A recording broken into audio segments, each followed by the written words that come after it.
Well, it is a great, great day to be an Australian fan and a very bad day to be of a Spanish-speaking nation fan. But Nice. we are breaking down the Azerbaijan Grand Prix. Where have we been, you ask? Stop asking too many questions. We're just We're gonna back. That's all that matters. we're back like that last time we were back, and that recording never came out. This one's definitely coming out though. We're actually recording this early enough. This is great. But yeah, the Azerbaijan Grand Prix, Baku. It's one of those races where either everything happens or nothing happens, and thankfully, it's one of those years where everything seemed to happen. What a crazy race this one was. But obviously, we had the Australian boy Oscar Piastri on seemingly the best form of any driver at the moment. I think it's 7 races now that he's outscored, like pretty comfortably outscored everyone else on the grid, and adding a second win to his belt this year. How'd you see the race? We've chatted very briefly about it, but I'm curious your initial thoughts on it. Yeah, you thought it might be one of those, especially when you saw the strategy and how all the drivers picked their tires at the start. You went, "Oh God, is this just going to be like a full, DRS train?" You've got a few guys moving through the field, but because of the nature of the tires, people saving, people making the one-stop work. Is it likely to even go a two-stop, or are we just going to have the same thing for whatever, how many 61 laps or whatever it was? And in a way, we kind of had that, but just due to the different strengths and weaknesses of the different cars in the top teams and of the drivers themselves that were up there, and both in this front pack and this weird second pack that we had a mix of all sorts of characters in as well. It meant that it was actually really tense, and different drivers, the different skills meant that even though there wasn't back and forth passing, changing places every single lap, every time you got to the straight, you kind of tensed up a bit, for 60 laps in a row, going, "Is this going to be a lap where someone does it? Is he gonna? Oh, okay." And I was like, "Is he gonna?" It was just like you couldn't, look away, especially as soon as they got near that back straight again, and then you kind of got interested again, wondering if anyone was going to go for it. So I think it was close to being a really boring race. Fortunately, it wasn't. And then even right at the end, it actually got really spicy, and that's of course where a lot of the talking points are coming from. Definitely, yeah. Well, we'll get straight into it. And obviously, Piastri. I think we kind of have to talk about the Piastri Leclerc thing in the same vein, because they were sort of course with each other the entire race. Leclerc had a great pole time in qualifying. He was leagues ahead of everyone else. Leclerc seems to really like it here in qualifying. He's had it 5 in a row, right? 4 in a row, I think it was. 4 in a row, yeah. For At least 4, position. 100%. Yep.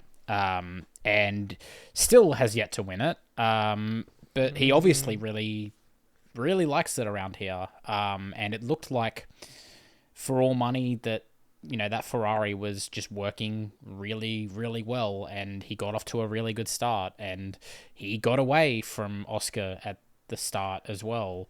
And it looked like it was going to be a super, super comfortable Charles win for the first, how many, 20 laps? 25 laps even?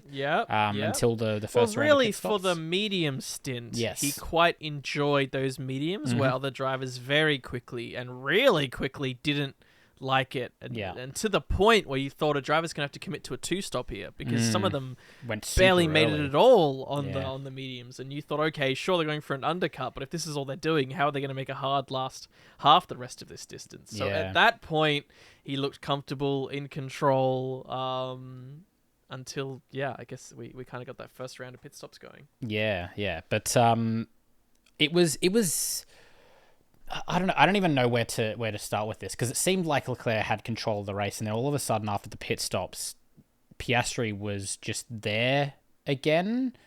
Like, they were talking about how they've got it wrong with Piastri, and he's too far behind, or he was almost lost the place to they didn't know Checo, if you should try extend to then get more of a tire advantage later, because although he was near enough the first few laps, then that gap did kind of open up, and as soon as he lost that DRS, he actually it extended quite quickly. Like Piastri, you almost worry to say, is he going back to his negatives of old, where he was actually really struggling to keep the tire in check. Yeah, exactly. But yeah, he came back out, and it's like, oh, he's actually like still like, I feel like he was closer to Leclerc coming out of the pits than he was like in the when they were.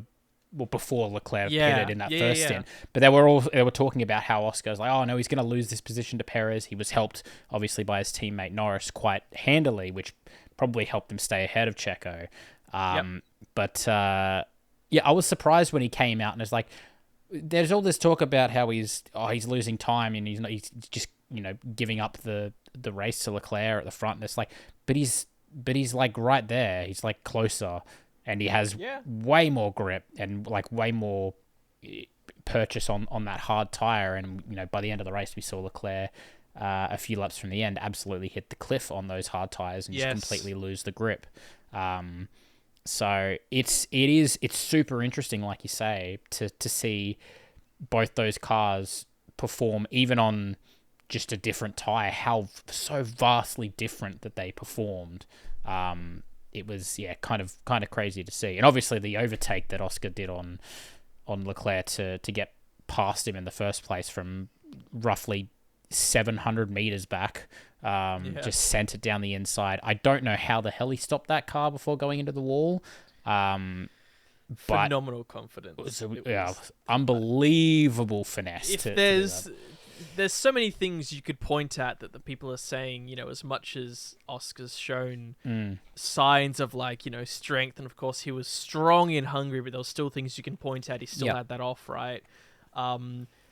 There's so many things here you look at and you go, wow, like almost 17 or 18 other drivers today, if they tried it, would have been able to do it. And he was one that did it. Made the bold move.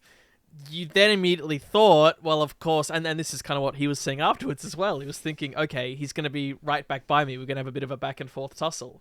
But it just seemed on that hard tire after he made that move, after he had the air and control at the front of the race, it seems like he's the guy where once he's in first and in control, he just like levels up. Like something just comes alive in him, and he just knows exactly what to do to not lose it.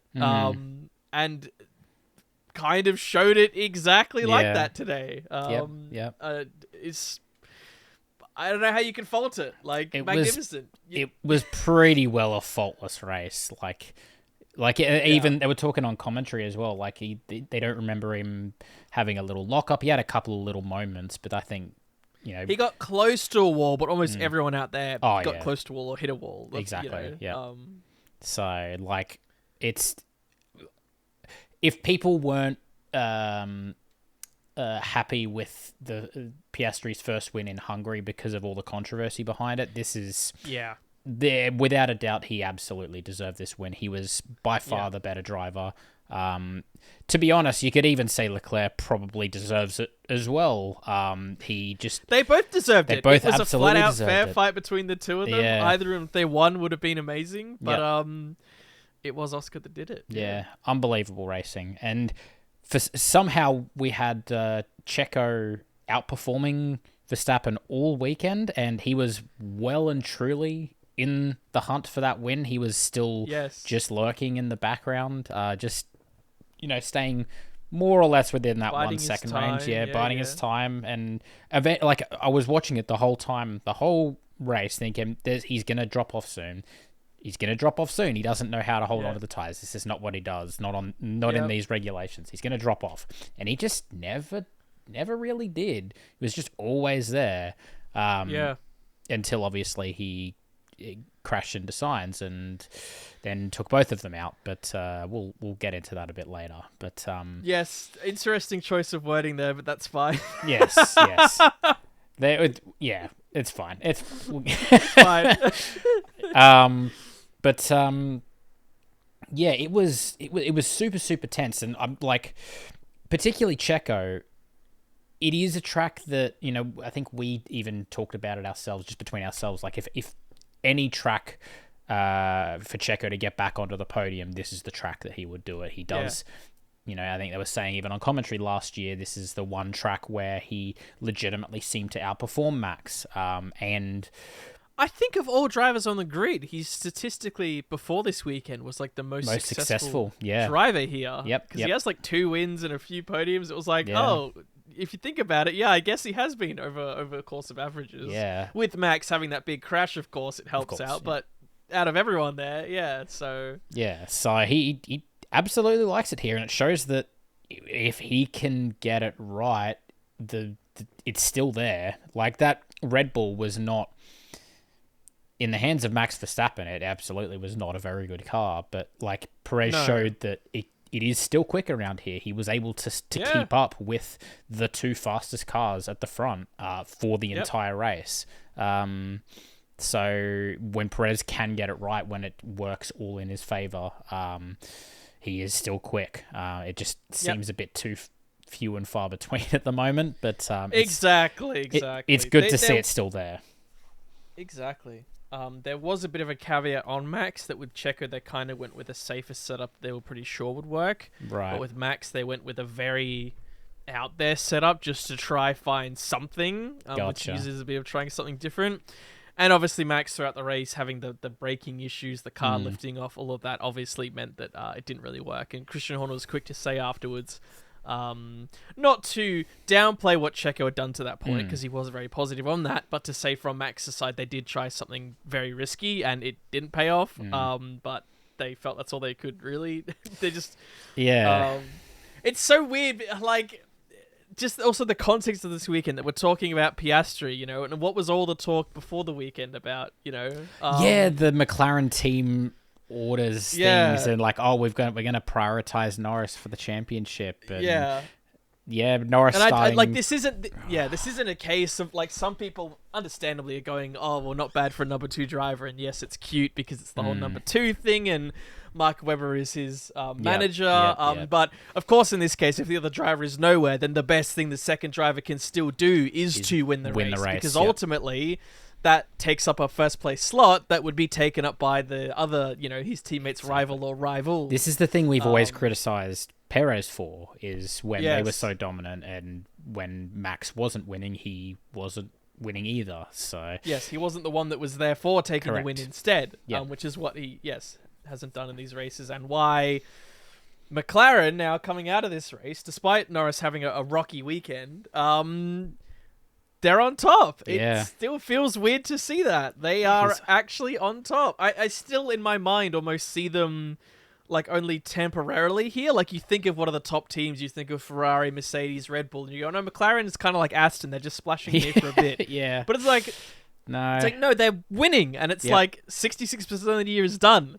And they're looking like they're going to extend that by quite a bit. It's like, no, they're back, right? Like in the first time in Czech's watch 12 years or whatever, they're like properly back. You know what's funny as well is we said in the mid-season podcast, I think we made the jokes, like if they keep going on the trajectory they're going, they'll be in the lead of the championship in 3 races?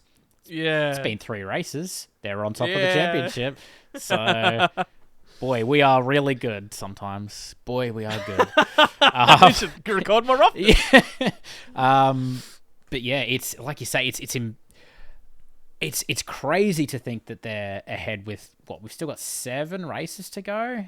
Yeah, and we're coming into Singapore, which is like a track that Red Bull didn't go well at last year. Yeah, and McLaren expect to be pretty good here this year. Yep. How did McLaren Ferrari lose was this pretty now? handy as well. Ferrari was quite good, and they're only about 30 points back from Red Bull. Yeah. Well, and the other repercussion of this is crazy, because I remember when I was watching towards the end, and I was getting quite excited because I thought if that exact moment when Sainz overtook Perez, and I thought if they can hold station here, the chunk that Ferrari are also taking out of Red Bull is sizable, especially if Checo's just lost his... It would have been 3rd at the time, and he's just dropped down to 4th. Yeah. Before everything happened. But I still... Like, that was a moment where I went, wait, McLaren are ahead, and Ferrari, they're going to be eating into it as well by quite substantial. Like, they still do, after how the results have worked out, given Leclerc, still got his P2. quite lucky, all things considered, that he probably could have been P4 or even lower had things continued as normal. True. But it could have been even a bigger bite of it even from them, who were supposed to be, of course, the ones a few races in that we thought were the most likely to take that top spot if any team was going to. Yeah. Yeah. I mean, it's also like we expect this now for this year to go like this, and yet anytime it happens, you still look at the results and you go, how is Max in 5th? Yeah. And there was like the second Red Bull and a Ferrari and the other McLaren fighting for the win the whole race. It's like, this is incredible. Yeah. Like, just amazing. Yeah, Amazing. such a weird season. Weird season. It is. Yeah, I mean, even looking at we've talked about how McLaren are in front in the drivers, in the constructors, but even looking at the drivers, Norris did end up getting ahead of Max, therefore still taking points out of Max's championship. Obviously, it's not quite the sizable amount that he would probably need to still overhaul Max's advantage, but it's 7 races and he's still only, God, what is that? 59 points back? Yeah. That's still, it's still all to play for. Like, this is now a few races in a row where Max has, I don't even, has he even been on the podium? I don't think he has. He hasn't been on the podium for a while. It's been a while. Like, and Norris is like a race contender, like winning contender every single race at this point. And Max without is that like, incident, Max was going to be P7 on the road, right? Mm-hmm. Yep. Which and it wasn't like he qualified at the back like Norris or whatever. No. It was really only luck that Hamilton was having a bit of a stinker that he didn't really lose out to him as well. Yeah, well, Hamilton started from the pit lane and in the end because of the. But I mean, I know what you mean. Yeah, but even Lando's still getting past him as well, and he started from P. It was substantial. 15? Yeah. And they fought pretty hard for it. You could tell there was a little bit of the rivalry in that fight. Yes, there was. I actually noticed that as well. It's like Verstappen had, like, you'd seen a couple of moves that people made past him that he didn't really fight too hard, and then it was Lando behind him. It's like, oh, okay, he's fighting a little bit harder for this one. Yeah, so it's just no. Yeah. So, but it was just the difference in pace was he was never going to keep him behind. I think he realized that. So, but yeah, it's shaping up to be a really, really fascinating championship. I can't see how McLaren really lose it anymore. I think Red Bull have to find something really, really quickly. Not to lose further, and to outscore McLaren. Like, they now need to outscore McLaren for the rest of the season, and I can't see him doing that. Like, the turnaround, it has to be immediate. You know, there's not that many races left, and we're going to Singapore soon, where they're not expected to do very well. So. I don't know. It's McLaren not to win the championship here. The only caveats there, I guess, is similar to what, again, I don't think this has been 100% confirmed, but something that isn't helping Red Bull's case was some of the technical clarifications that were made, particularly after Miami, that seemed to address certain potential loopholes that Red Bull were using, particularly to do with shifting of load under braking, which is why Max constantly goes on about his front of the car not turning, because they always design a car for him that's very pointy, and this made it super pointy, but since they lost that, it seems to have lost some of that edge. But they deny that they ever used it, so... I know. But the other flip side is that there has been some talk, and particularly some analysis on the McLaren during the race, and the fact that rear wing is doing some really clever things under high load, effective partial DRS in a way, even when it's not open. Okay. Like, all the cars and the rear wing, you see them all bend down a little bit, and that's just natural because you have to have some give in these type of things that are made. But it almost, on the left and right sides of the flaps, it almost bends it in a way that kind of the corners open up a little bit, that normally are sealed, and therefore it's like a tiny opening on the left and right side of the DRS flap under load. Oh, wow. And from what I've seen, which isn't a huge amount, outside of people just, ultimately being fans of one team or another and going, oh, look at this, Bias, at FIA on Twitter and all that, A Yeah. few people saying they think that this is still within the regs. It's just very clever. But even if something is within the regs, aka what Red Bull were doing, Yep. the FIA still may release an addendum and they might say, hey, by the way, we're going to start changing this here and this there because it's against the spirit of the rules. Yeah, yeah. So It's not uncommon for them to do that, yeah. Yeah, and although I guess Monza and Baku were the two real tracks where this is going to benefit the most, Yeah. because it's really when you're under that high load for, a long straight, which would have helped Piastri to stay ahead of Leclerc for all those laps. Sure. It's still going to be a benefit they may lose, at some of the future tracks. So Yeah. again, I guess there's a caveat in saying that although we say McLaren is so far ahead, things like this can happen, especially because if we suspect this is what happened to Red Bull, well, points in case, because when they were so far ahead, we were saying how are they going to lose it, right? True. But it just shows, I guess, the creativity and thinking that you need to find certain edges and how positive they can be. And of course, we haven't really had a chance to talk about it, but of course, the gravity of something like the Newey signing in that, this is something that would help a team like Aston potentially find these things which can vault a team up the grid. So Definitely.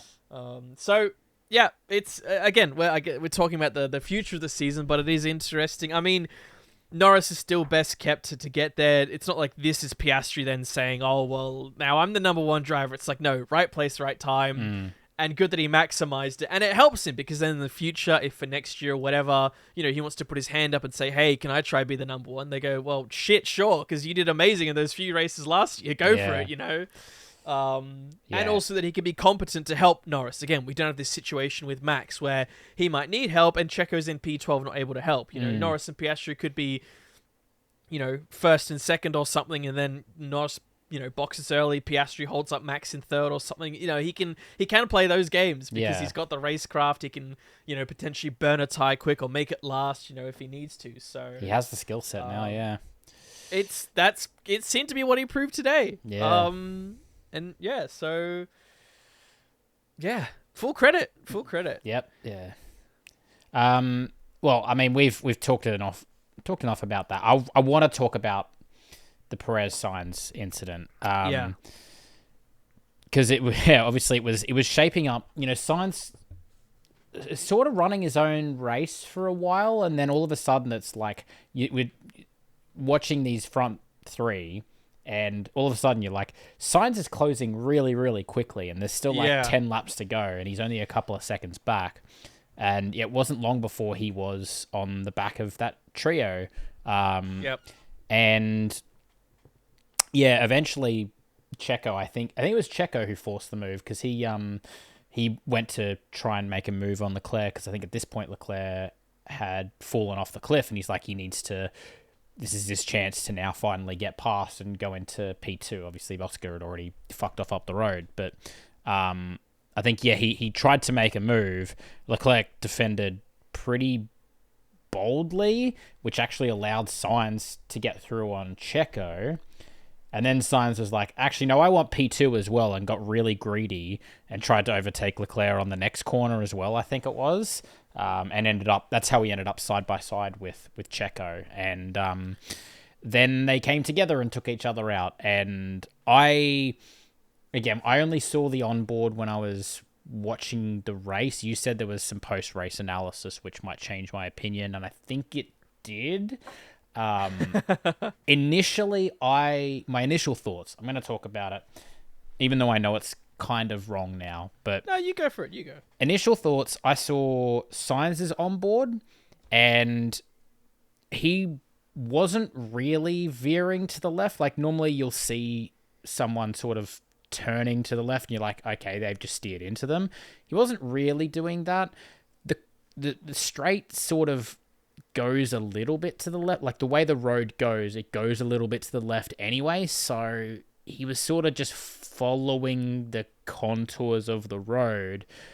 I saw that and I'm just like, cool. Perez is like sitting in the middle of the road, probably more towards the right side of the road, and kind of Sainz is just trying to get to a point where he's on some kind of racing line or anything, and Checo's just come across too much and taken him out. That was my initial thought. I'm like, it's got to be Checo's fault. I didn't see Sainz turn left at all. But you told me to watch the post-race analysis because the off-board shows a little bit more. And I think I eventually came to the conclusion, I think it's a racing incident. I don't think Sainz is completely at fault. I don't think Checo's completely at fault. I think they should have just given each other more room. I'm curious what you think. I think you're pretty bang on the money. Yeah. I guess there's a few things to it. I guess I'll break it down from my side. I think Sure. the lead up was interesting because it was actually really clever racing from both Checo and Charles, and it kind of was Sainz that put himself in the awkward spot here. Yeah. Like you say, Checo had a massive run. He couldn't get on the inside. He had a run on the outside. Mm-hmm. He was trying to crowd Charles on the inside to get him to back out. Yeah. And Checo's attempt to do that meant that he took a lot of speed into the corner, and he had to hit the apex to continue carrying that speed. And that's why he was crowding him so much, because he's like, I'm going to take extra speed in, so Charles is forced to back out more, which means my extra speed logically means I'm going to get ahead and I can take the apex. Charles somehow kept his nose in, which meant that Checo wasn't allowed in that space. Checo, 9 times out of 10, I feel like in the past, he would just turn in anyway and then blame the other driver. Yeah. But he had the smarts to not do it, but he had too much speed, which is why then he had to really get on the brakes, and he was then awkward getting out of the corner because he took too much in trying to purposely get to the curb. So brilliant from Charles, considering his tyres were completely dead. It's like, this is the exact type of defending you need to do to try salvage anything. True. Sainz then swings through cleanly, so then it's not like he's got to move left or right and they're side by side. He's cleanly through. Yeah. But then he makes a poor decision to try pass around the outside. Yes. The whole race here, even on the first lap, it was for Max and I think it might have been for Russell, where both of them made up spots down the inside of T2. And the whole race, T2, you wanted to be in the inside because the outside had nothing in terms of grip to go around the outside. And he tried to go around the outside. No grip whatsoever. Checo, who was a while behind, saw a door and then went for it, and ultimately that then put them side by side. If Sainz had have just waited behind Charles, squared it up, he would have had more traction out. He would have been past him by the next corner, 100%. Yep. Sainz would have been by. He was obviously, he just caught up to them, like after the whole race of waiting. So understandably, he wants to pounce on it. He probably doesn't know how quick or slow Checo is, so he wants to put a car between them. He probably doesn't know how quick or slow Charles is, so when he's got a chance, he's going to go for it. It's just unfortunate, the big scheme, because getting past Checo was the hard bit, and he actually did that. Yeah. Charles was the easy card to get past. Or he could have just played the buffer, and then he might have acted as defense to secure the 2-3, right? Yeah. Anything like that. It meant that he was on the outside. Checo was on the inside. They ultimately did come together. It was one of these where we've seen so many incidents like this. It's netcode. Of 2 cars going down a straight, and they touch each other, and you have the slightest touch, and that's it. And then you don't really talk about it. You go, oh, those 2 drivers got close, but they survived. Yeah. And you don't like overanalyze it to say who turned into who touched who, because it was a slight bump. Yeah. But they got off scot-free. This was the slightest bump that then, as you say, it was almost like netcode. Yep. They just collided into each other. Like Checo's wheel just went full to the right the second that they checked. He had no chance. It was the slightest impact. It's just how the tires and the cars lined up meant they went into each other. It's kind of a little... There's not much to blame from Sainz. Like, Sainz, in a way, he doesn't turn his wheel. He's going straight. Yeah. It's more that his trajectory was already ever so slightly to the left, and that the track was moving away. So he didn't... See, that was the only problem I had with the analysis. Yeah. Like, just look at this line. It's like, but that's not the trajectory he's on. Like, that's... Palmer's analysis afterwards, I just watched before this, because I wanted to see, he kind of more talked about it. It could have been an incident that Checo could have avoided. How many times have we seen a driver on the right side turn in and the other guy moves out? Now, you don't technically have to do that. You are allowed to stick to your line. If a guy comes in and turns purposefully and hits you, that's on them. There's nothing telling you have to move out, right? Given that Sainz was a little bit ahead, given that Checo has a lot of room to the left, argument could have said if he just... even a little bit to the left, they would have survived. And, you know, it's also complicated because Charles is ahead of them in the middle of the road, and Checo is he wants that slipstream. Yeah. So he's almost following Charles, and he's also following the exact line on the road. So he's, even if that line might be deviating a bit, he's kind of sticking in the quote-unquote middle because he's going along the middle of that road, thinking, I'm going to stay in the middle, I'm not going to move. Yeah. And as you say, the slightest bump, which 9 times out of 10, there'd be a tiny puff, and you'd go, whoa, there's a puff, and then they'd keep battling. Yep. But this is just the time it resulted in a big crash. It almost scared you. Like, it's surprising you, like, Came out of how? nowhere, They were just there, and then they're in the wall. Yeah. It was like, what? So, ultimately, yes, it is a racing incident, but there's always a case where you can say racing incident, but one driver could have done more to avoid it. They don't have to avoid it, but then neither driver will be out of the race. Yeah. So I was very angry when even after the analysis of post race, they're like, it's definitely Sainz's fault. I'm like, but is it though? Is it? I don't think it is. Yeah. No. The only argument is it's like if you go, maybe Sainz should have followed like the line, you know, like he didn't turn out. It's not like he turned anything. There's some case to say if he followed that line, but you're clutching at things. Yeah. You know? Yeah, that's what I mean. And like even the fact that the road does sort of slightly shift a little follow bit, to the left. It's like even if he does go a tiny bit left on his wheel, okay. Yes. Like he might have done like maybe when he turned his head to look, he might have just gone slightly left, but correct. Like, I don't know. It's so minor. Like you'd have to look really closely to see that. Yeah. It's one of those crazy incidents where the tiniest touch can result in the massive of accidents. Yeah, but like as you say, it's exactly my thought as well. It's like if anyone could have gotten out of it, one, yes, okay, they're quote side by side. Not really. Sainz is still technically ahead. Checo, he does have the run. Yeah. Checo has the run, but he is still behind at the time of the incident. Therefore, he, with the more room on the road, should probably be the one getting out of the way. Correct. So when I said it was Checo's fault, was I wrong? A little bit, but sort of not really. It's just these sort of There's incidents. There's always two answers: who was wrong, who could have done more to avoid it. And he is, again, you can't really blame him. Like they're towards the end of the race. He's obviously like, I gotta stay ahead because otherwise, then there's gonna be 2 Ferraris and I've got to get this second place. You know, Charles is a freebie. Yeah. And he's trying to keep that slipstream too. If he moves over, maybe he loses that slipstream and then he knows he's done. It's a fair point. It was so early on in the straight as well. It's not like they'd had the whole straight. It was like really straight out of early the on. corner. So it just happened so quickly. So yeah, I'm glad we aligned on that one in the end. But, it's very interesting. Yeah, but what it meant is that Leclerc, like you said earlier, he kind of cruised to an easy. Well, he cashed in on that P2. He was fighting not that P2. hard. He fried his tires. Yeah. They were done. He ran out of grip. Yeah. 4 laps to go. Yeah. Yep. And Checo, like I think as much as people are saying he could have won, he didn't really have the ultimate pace. Like as soon as he got close, he seemed to just like drop back. His main strength, I think, was that he could let them kind of fight and do things, and he could just keep his tires in check to kind of keep the pace. Yeah. But who really mastered that was Sainz, who had so much tire. That's why he was able to gain so quickly, because he actually did have so much more tire than all of the top 3. Yep.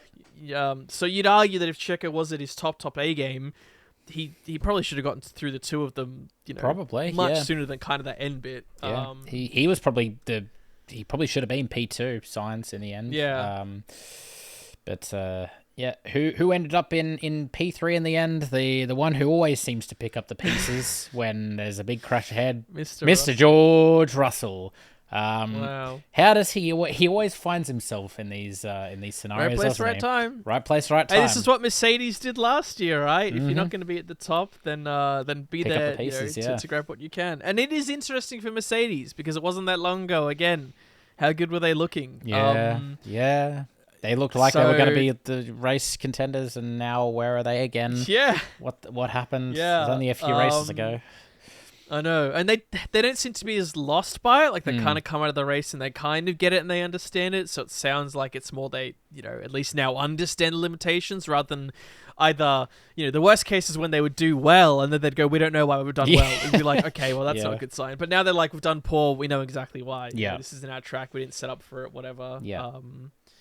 Yeah, for sure. So it seemed to be both of them kept saying on the radio they had to like drive in a really weird way to keep the tires in check. Like Hamilton at one point was just like, "Do you see how I'm having to drive this?" Which well, you saw comment. Well, I don't know if you saw on the little mini feed when he made that comment. You saw him like having to stab at the wheel like 3 or 4 times every single corner. Oh right. He was just constantly having to try and work the car like to have get several goes at it. Yeah, to get the... yes. So I think that's what he was commenting on. It was so, I don't know if it was understeery and oversteery, or it just wouldn't cooperate. So it was literally the perfect, like when he said that comment and they had his little like mini cam in the bottom right corner or whatever it was like literally him turning left and like 3 times trying to turn it into the corner. So I don't know if it was understeer or oversteer, but it just wasn't both. Wasn't That's often something you do when you're trying to fight normally both. Yeah. So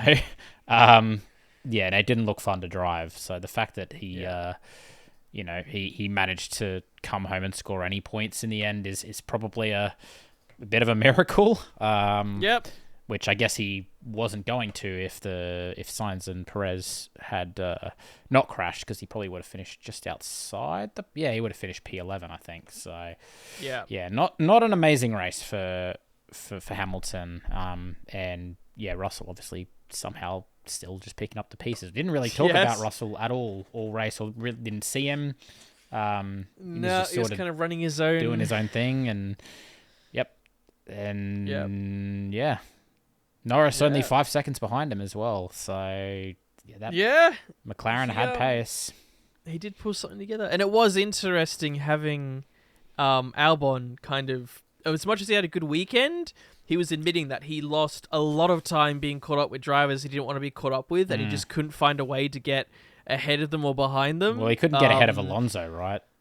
Yeah, and he was one of the drivers doing the long first stint on the hard, and as it turned out, even when Max, I think it was, came up to him and Russell, they like couldn't get past him, and he almost wanted. He said he almost just wanted to pull off and let them through. Was it Norris? It was Norris and Max, wasn't it? Right behind. It was Norris and Max. Yeah, I think that's it was right. one of those three. There was just a few drivers you wouldn't expect to be behind a guy sticking it out long on the hard tire. True.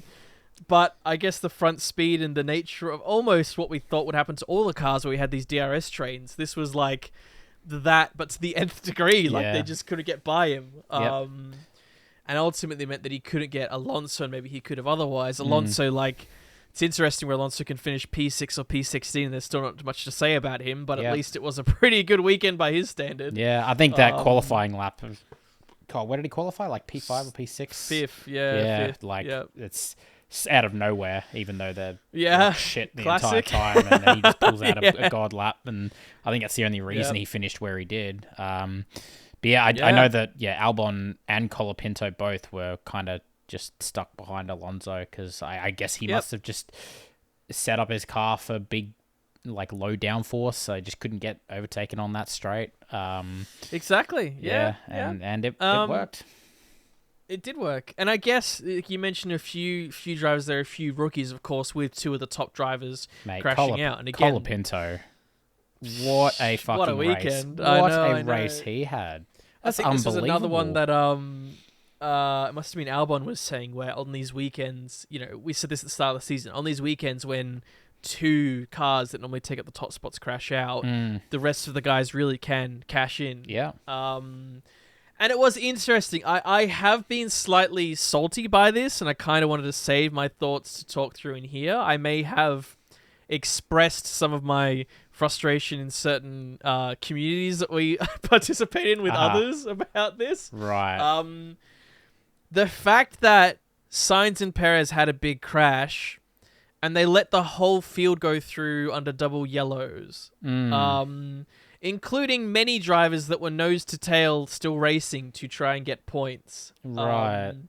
And how it kind of curtailed, and I use the example because I was extremely confused, because I was quite happy because I was looking at the field and I saw there was Alonso, he's doing well, Albon's doing well, oh, Hulk's doing well, he's in, at the time it must have been P8, I'm like, he's doing, that's good to see. With Colapinto behind him, and then Hamilton, and then Behrman.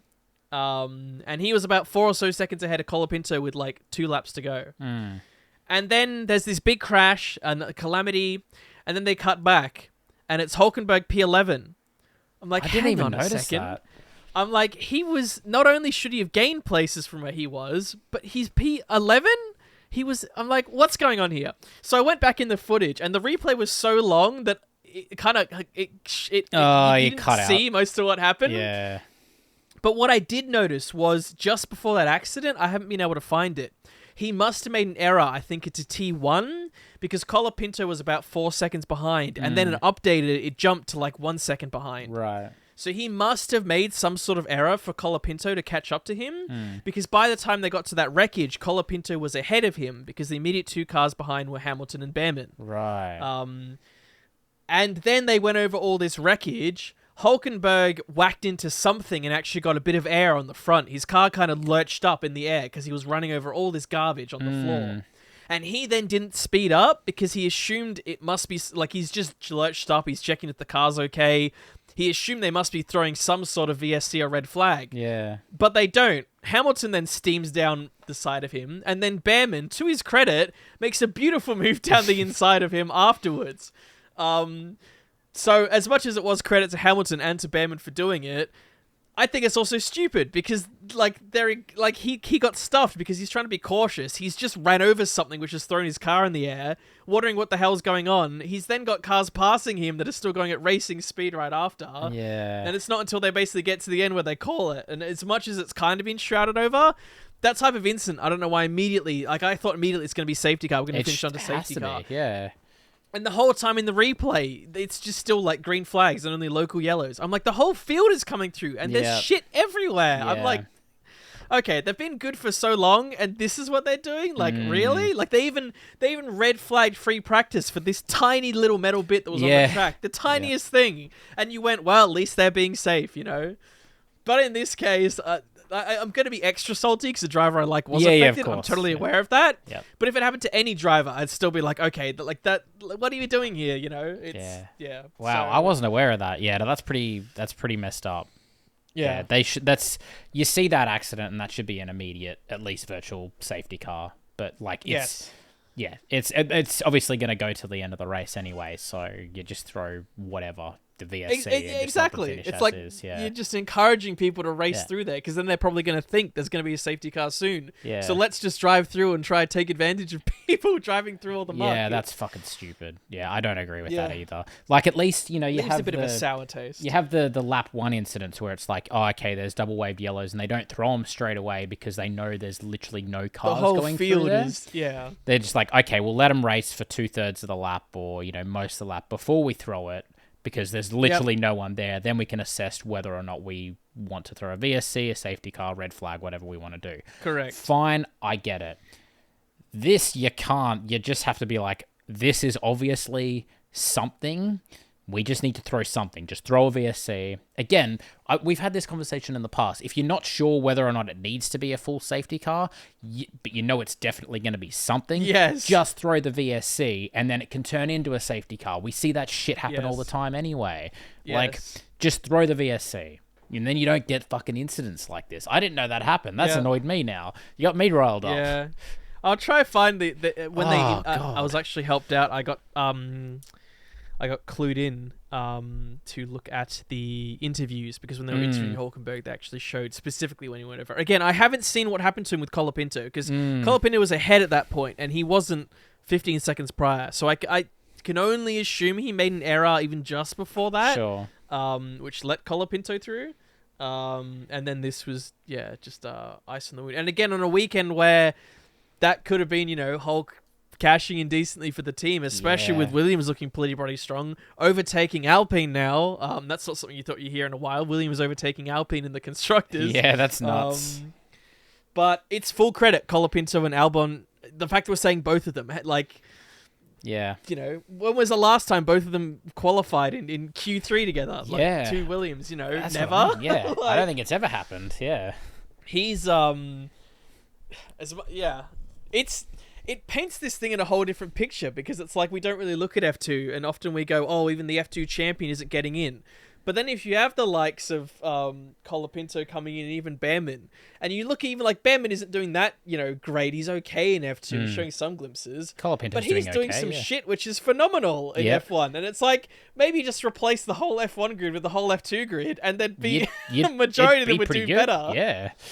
It kind of paints a bad light on F2, and we're not to get in F2 too much. There's all this controversy about the cars not actually being bop, and teams being given advantages, like Prema being given shit parts so their cars are, you know, dog water, and all of this putting a bad limelight on F2, and this just further goes to show it. It's like, these are, sure, Behrman and Colapinto were seen as pretty decent drivers, but they're crushing it. Yep. And they're, you know, Behrman's never driven this car before in the race. It's Colapinto's second weekend, and he's qualifying near Albon or beating him, and doing sizable moves in the race and getting cash in the points. Yep.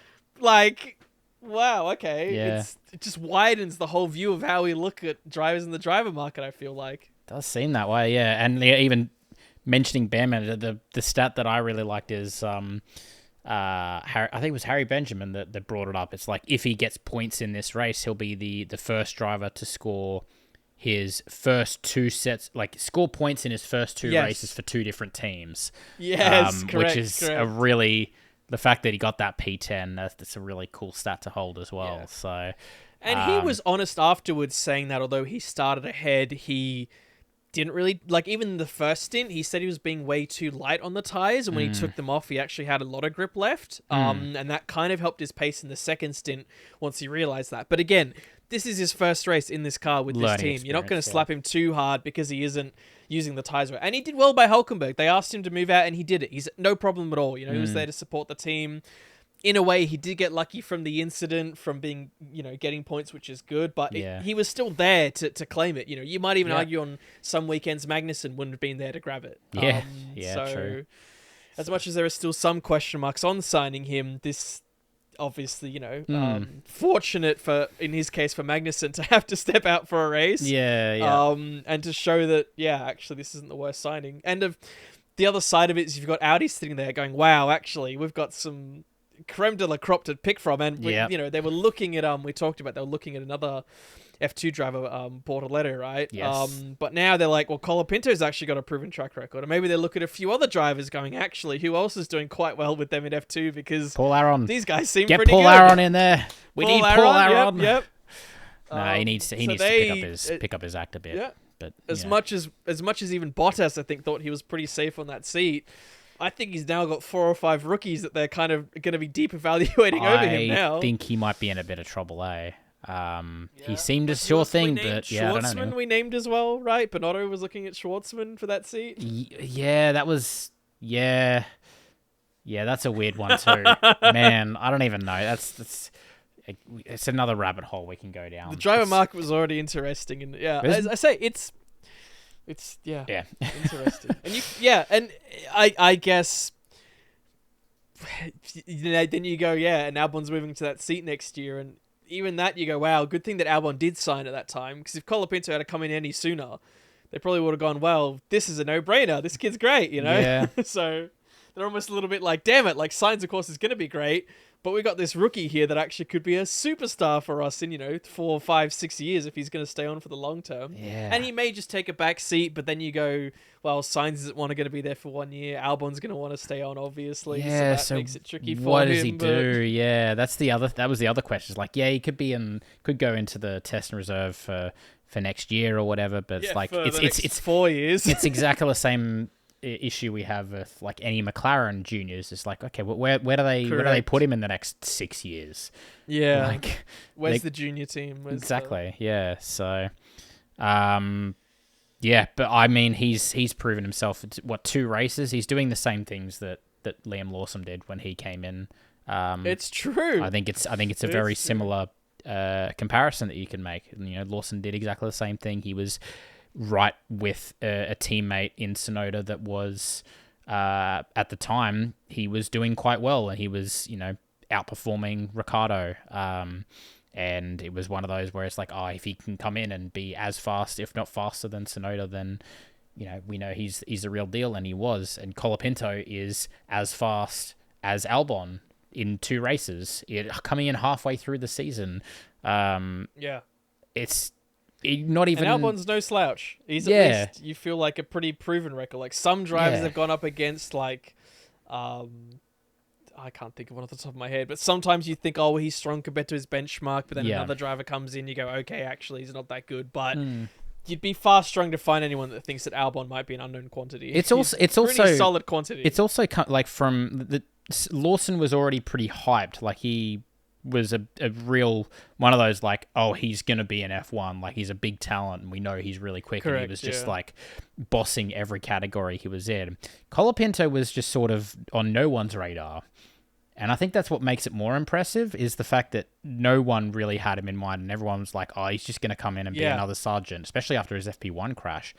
The amount of memes I saw. It's true. He did redeem himself. And and similar to Behrman, that also made a bit of a klutz. Yep. So, fair play. Fair play. I hope he has a future in Formula One, because he obviously has shown that, at least in these first 2 races, it shows that he belongs here. So, it's and he's still got a number of races to hopefully keep it up and not fall back the other way. But that's true. maybe you should just retire now and just retire while he's on top. Yep, my work here is done.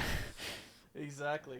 But it is a big boost. They Williams gain a massive amount of points. Yeah. And they look to be somewhat on the rise. I mean, this is the track tradition they've been somewhat decent at.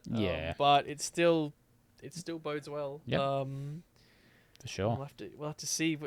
As much as we're not even looking at that second half of the grid because we don't need to, it still could be anyone's fight there. Yeah. All it takes is a couple of good weekends.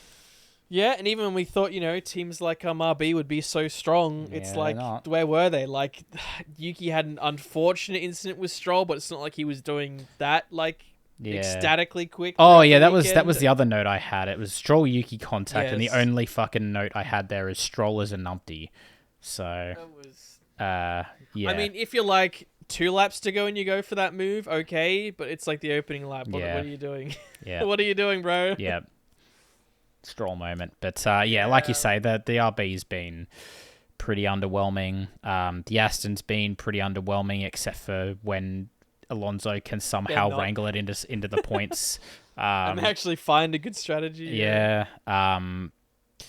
It's weird because both the Aston and the RB are ahead of the Haas and the Williams, and it's but it feels like the Haas and the Williams generally do maybe not better, but I feel like you're always average over the course of the season. Yeah. You feel like they're the ones consistently getting points, while the others are more, they get big points, but then they're not there for the next 5-6 races. Yeah. So, but RB, I mean, there's 5 points between RB and Haas.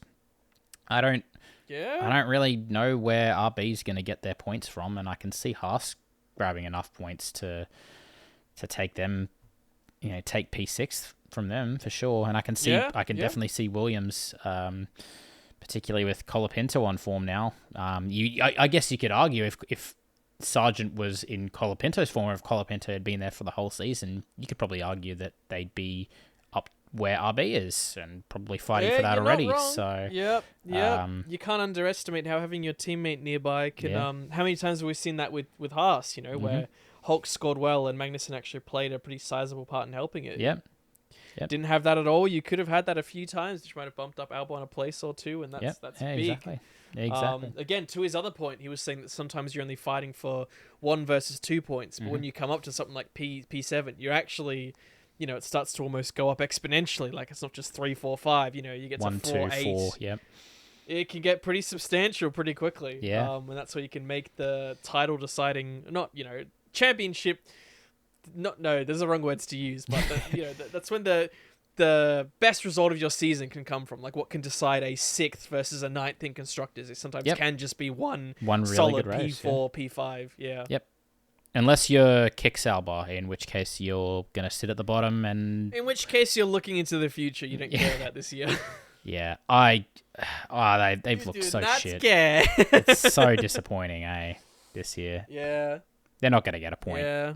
Feel bad for their drivers. They're all right drivers again. They're lovely guys, but obviously not a lot of fire there, and they probably both know that they've got a good chance to get the door on the way out. Well, one of them's definitely getting the boot, and the other one is, now that you've got some the young whole blood coming in. restructure from people that don't care about the current but are just looking for the future. It's tricky. I mean, they do get to race, they do get to participate in Formula 1, which is an amazing thing, but they can tell there's almost nothing going into this year, because why would they, right? Yep, that's fair. That's really all the notes I had, but yeah, we'll look forward to that. Let us know your thoughts. Anyone that's listening, watching, thank you for making it this far, by the way.